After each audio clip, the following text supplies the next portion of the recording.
say hi. Hi, New City, and hi, Ressurection Church. Sorry, we always talk at the same time. We are wanting to do a record of our testimony that we had shared with you guys about a year ago when we were over there.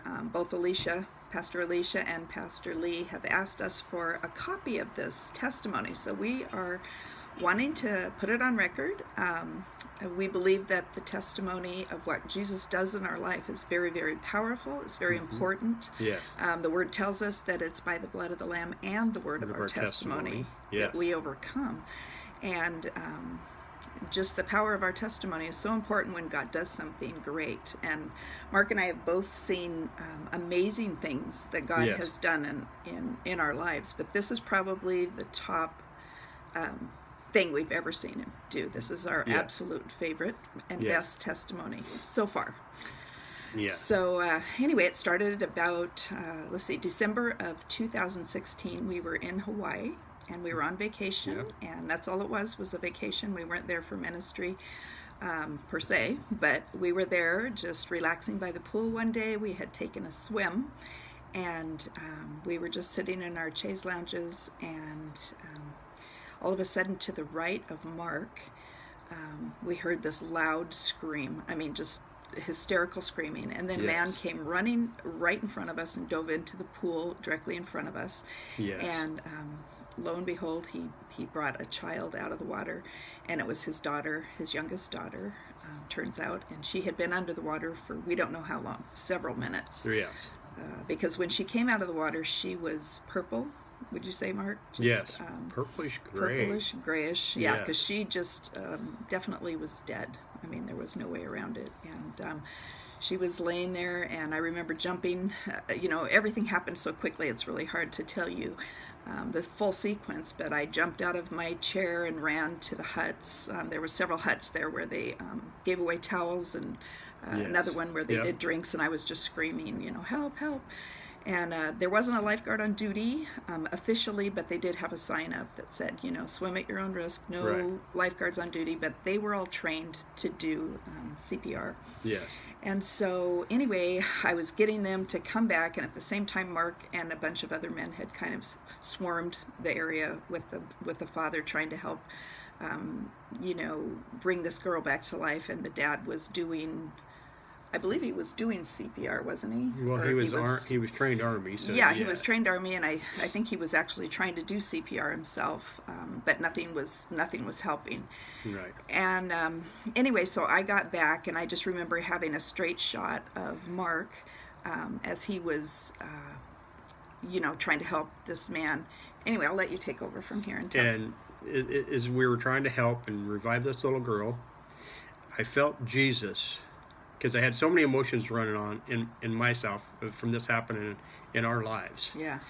And I remember Jesus just standing up inside of me. Yeah. And he got really big. I just can't tell you because I just felt the Spirit of Jesus so big in that area, and he was taking control of the atmosphere. Yeah.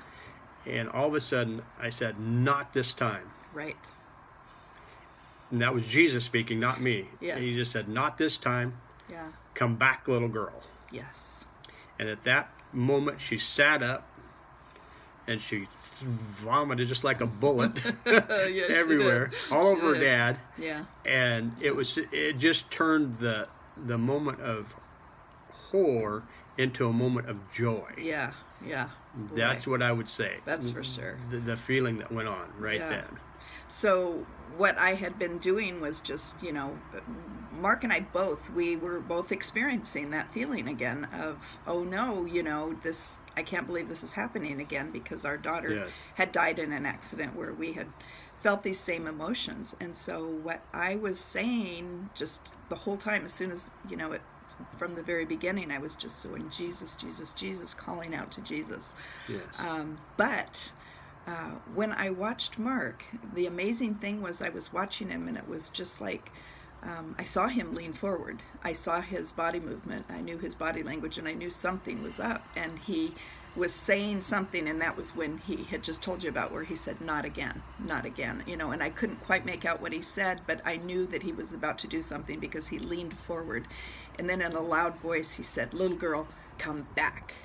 And he was like that, "Little girl, come back." And it was a really commanding, authoritative voice. And everything went quiet. I can't even tell you, because it had been mass hysteria, but because he had done that and it was so loud, people heard, and there was a hush. And the little girl sat right up, just like a hairpin, just like snap. And she projectiled all over her dad. And it was the most amazing thing that, we'd ever seen. And we just began to cry, and I began to cry, and ran over to the mother, because the mother was just still going hysterical. And, we were allowed to minister to the people there.